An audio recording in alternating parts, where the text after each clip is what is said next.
Oh, you're here! I was just starting to wonder if I should send you clearer instructions. But then I thought, if I make my hints too obvious, it might get in the way of your travel plans. And then, just as I was pacing back and forth, agonizing over what I was going to do, you turned up here anyway. So, it looks like everything worked out fine. Hey, Nicole! You're so full of energy today! And words! You're so full of words! I'll take that as a compliment. All right then, are you ready to check out my next room? Is this Nicole's studio? Why is it just a bunch of empty frames on white walls? Let's take a closer look.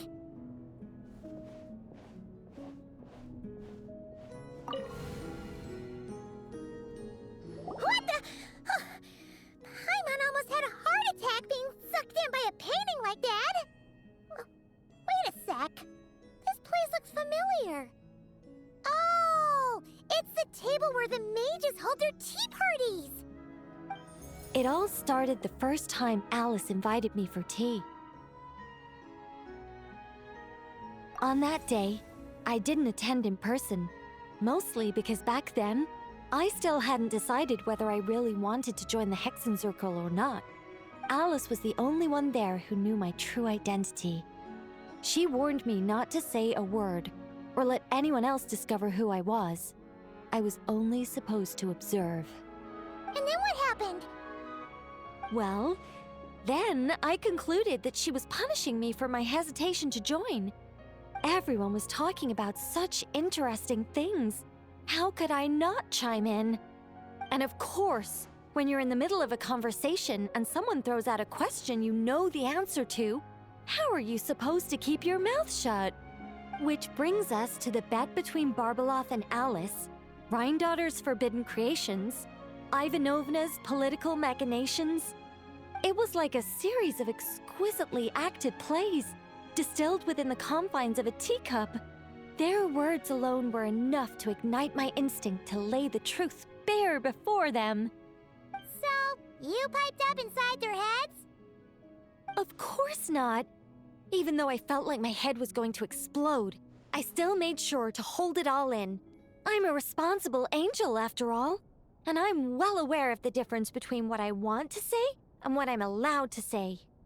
So, I had a private little word with Alice inside her head, just me and her, and I agreed to join the Hexencircle, right there and then.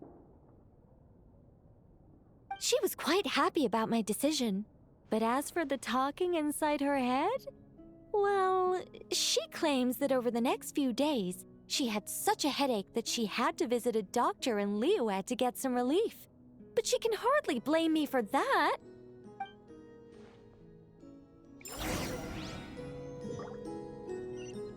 How about we go look at the other frames? Paimon's starting to feel like she needs some relief, too.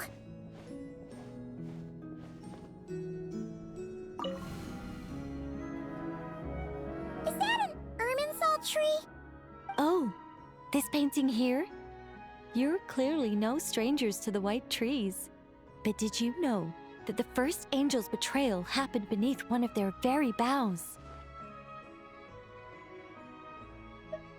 Huh. Paimon's curious now. Well then, I guess it's finally time for me to tell you a tale of romance and horror. Let me just think how best to protect the identity of those involved. All right, got it. A long, long time ago, there was once a traveler who wandered among the stars. They were nothing like you, but that's not important right now. One day, he traveled to a silver tree to visit the princess of the morning star. Before long, he started asking her about her kingdom's most forbidden secrets. His words puzzled the princess. How could he possibly know of all these things forbidden by the gods? The young man revealed his origins and showed the princess things she had never seen before. A free will and love, both noble and spiritual. His words awakened her sense of self hitherto shackled by the gods. Her heart soared, carrying her beyond limits she had never crossed before. The Princess of the Morning Star confided the kingdom's secrets to the youth, and between them, love grew and blossomed, along with a determination to defy the gods. This is just a cookie-cutter love story. You said there'd be horror. Don't worry, Paimon. The horror's about to begin. They yearn to help the people live lives of unfettered freedom, but the gods could not forgive their betrayal. They sent down thunder and fury, destroying the lovers' home. And when the Great War subsided, the power and the wisdom of the princess were lost, never to return. Even her closest friends were cursed. Yeah. That ending was pretty scary after all. But didn't you say you were going to tell us about the first angel? And you're not saying this story's actually true, are you? It sure is. And that's the scariest part.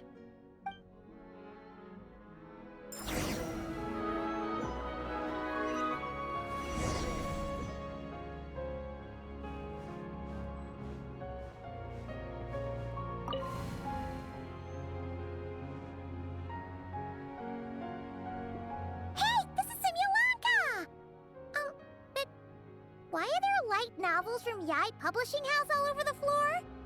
Well, on the subject of my literary enlightenment, my greatest inspiration of all is none other than Lady Anya herself. She was the last to join the Hexenzirkel, and yet the first to leave. I loved all of her stories, whether it was just an idea or a fully fleshed out manuscript. Anya was always so skilled at making her readers gasp with joy. Hexenzirkel discussions rarely stray far from magic, and it's my belief that Anya possessed a unique magic of her own. She could weave love and compassion into words and stories that would touch the hearts of others. I asked her for tips on how to write compelling tales. She taught me a lot of tricks and techniques, but in the end, my biggest enemy has always been myself. That's one way of putting it. Communicating through thought is so much more convenient. I guess even angels can succumb to laziness.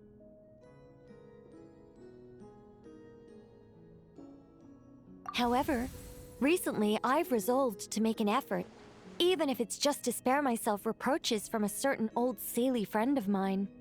Oh! Does that mean we're finally gonna get to read something you've written? Who said anything about writing? I'm talking about buying popular works from the last few centuries to flip through in my spare time.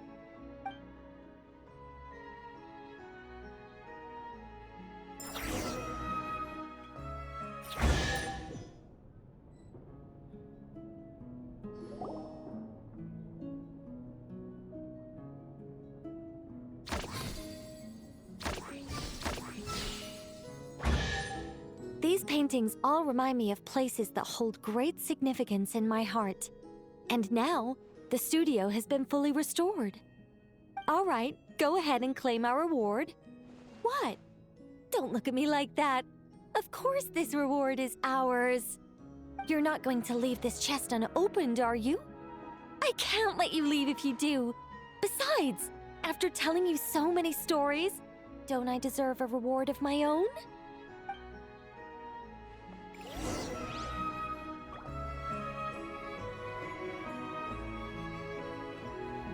A happy story all wrapped up. See you next time.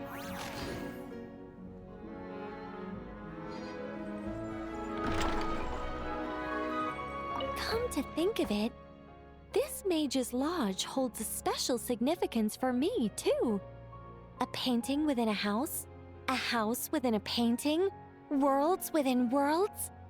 Fascinating, isn't it?